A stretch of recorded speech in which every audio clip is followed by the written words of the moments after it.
and excludability. So last time we talked about market failure. Right? So market failure is when a market on its own, allowed to be a competitive market, does not produce an efficient result. It makes for an inefficient use of resources, despite the fact that it is a fully competitive market, which in many cases we would think would lead to an efficient use of resources. One reason this can happen is if the market is not competitive, but there are other reasons why this might occur.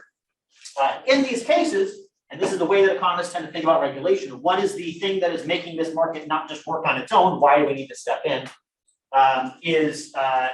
Can the regulation itself actually make things more efficient and a better use of resources? We talked about externalities as being one of those forms last time. And we're going to talk about another one today, which is rivalry and excludability. So what are these things? Why do they matter? So these are, like externalities, sort of a feature of the good itself, right? So with externalities, there are certain kinds of goods, the production and consumption of which affect other people. Now, with rivalry and excludability, it's the same idea. Certain kinds of goods are either naturally rival or naturally excludable. It's generally pretty inherent to the good. Sometimes it can change in different contexts, but generally it's part of the thing. What do these two things mean? Let's talk about excludability first. A good is excludable if it is one where suppliers can prevent people from consuming it if they don't pay.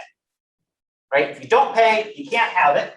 And if that is the case, if that can be enforced, then it is an excludable good. A good is non-excludable if you cannot keep people from consuming it once the good is made. So for example, talk about Disneyland. You cannot stop people from looking at the Disneyland fireworks.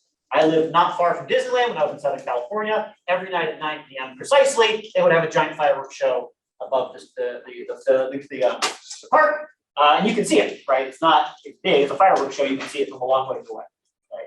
And they could not stop me from seeing it. They could not force me to pay for a Disneyland ticket in order to watch those fireworks. And in fact, there's nothing they could really do. What are they going to do? Build a giant wall around Disneyland so you can't see the fireworks? No, infeasible. They can't stop me from watching. So the fireworks show is non-excludable. However, they can indeed keep me from getting inside of the park and riding all the rides if I don't pay. So the park rides are excludable, even though the fireworks show is non-excludable.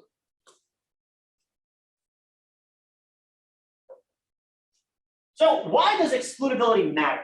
Right? Why does it matter whether something is excludable or not?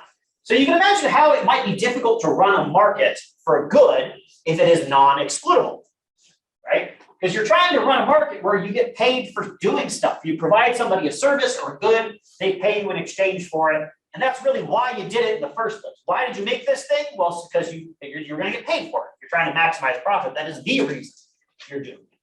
But if you don't necessarily need to get paid for it, if people are not going to pay you, then you're probably not going to do it in the first place, and the market will fall apart on its own. So it's really hard to have a market for something if people can just get it without participating in the market. They can just have it for free.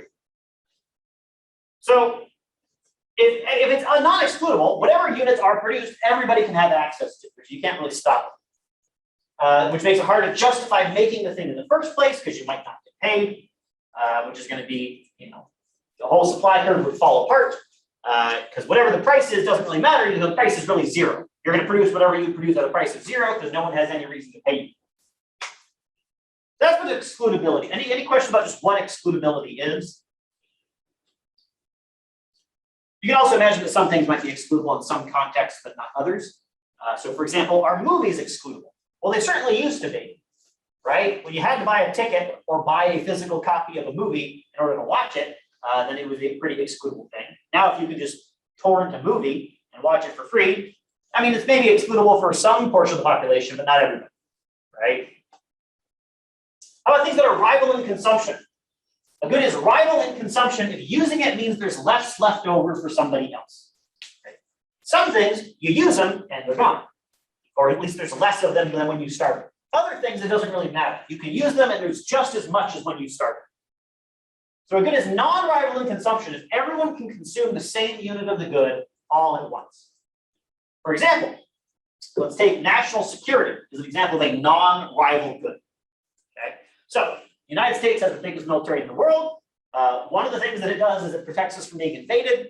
And me being protected from invasion does not make you less protected from invasion, right? the existence of whatever military resources there are that make it so that the Canadians don't come and take my house or whatever, does not mean that there's less of that left over for you, right? The country as a whole is protected, it applies to everyone. However, pizza, on the other hand, is a rival good. If I eat a slice of pizza, that slice of pizza is gone. You cannot then eat the same slice of pizza. Why might it matter whether something is rivalrous or not? So things that are not rival in consumption, in effect, have a zero marginal cost. Think about why that might be, right? So let's talk about the national defense example, right? You might think, well, national defense is super expensive. How does it have a zero marginal cost? Remember, we're talking about marginal cost, not total cost. So the question is, we have a military that defends a country of 350 million people. Add another person, add a 350 million and one person. What is the additional cost of protecting that person from invasion? Zero, right? You could add zero in military expenses, and that person would be just as protected as ever, right? Another good example, any sort of file you download, right? You download a file, there's not like less of that file left over for somebody else, right? You've just taken a copy of it. And so what is the marginal cost of allowing another person to have a copy of whatever the file is, right? A PDF or whatever. Zero, right? If 1 million people read a PDF, you ask, well, what does it cost to produce 1,000,001th copy of that PDF? It's basically zero. Maybe a fraction of a penny in electricity cost or something like that. So the cost of letting another person have access to a good is zero after you've made the thing. And there's the key there, why this is going to be a problem. After you've made the thing. So efficiency comes when marginal benefit equals marginal cost, right? That is, from society's point of view, when we get to efficiency, which is actually going to be a problem here. The problem being that the cost of production is going to be too low, right? The marginal cost is zero, the cost of letting another person have access, which means that the efficient outcome comes when the price is also zero, which means that in order for this market to be efficient, it has to run for free. Which seems fine. Again, that's the efficient point. And the marginal cost of allowing another person to use the thing is zero. So yeah, it is efficient when you don't charge them anything for the thing that impose no costs on anybody. Except who made the thing in the first place and how do they get paid, right? So, in the case of the file copy or whatever that you have 1 million copies of, yeah, the efficient thing is to let another person use the file, the copy for free. But if that's what's happening, if the price is actually zero, why would the person who wrote the PDF do it in the first place? Right? It removes the incentive to create the thing in the first place, which then can be distributed totally efficiently. Which is especially, tragic, right? Because we have something that's extremely valuable. Everybody can have this thing for free at basically no cost. That's super valuable. But if you try to distribute it in a market, there's going to be no incentive to make the thing in the first place, right? And so you would expect to end up either with markets that run inefficiently, or with fewer of these nice non-rivalrous goods than we would expect. So why bother paying the fixed costs if the marginal costs are going to be zero, if the price is going to be zero?